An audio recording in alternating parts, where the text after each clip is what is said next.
Ang kaarawan at anibersaryo ng kasal sa buwang ito, mangyari pong pumunta sa harap ng altar upang mabasbasan.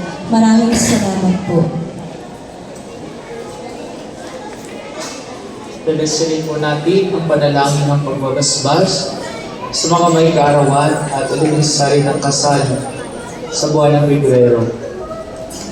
Diyos ang sanglilikha ng pupulit na papasalamat kami sa iyo para sa handog mong buhay. Dingin ba ang panalangin ng iyong mga anak na gumugunita ng kanilang kaarawan sa bawang ito at nagaganap sa mga handog mong buhay at pag-ibig, pamilya at kaibigan. Pagpalain mo sila sa pamamagitan ng iyong patuloy na pananahan sa kanilang mga puso at kukubig sa iyong pagmamahal upang matamasan ang darating na mga masasayang taon. Gayun din naman, Amang makapangyarihan, pagpalain mo po ang iyong mga anak na gumugunita sa buwan na ito ng kanilang pag-iisang dibdib.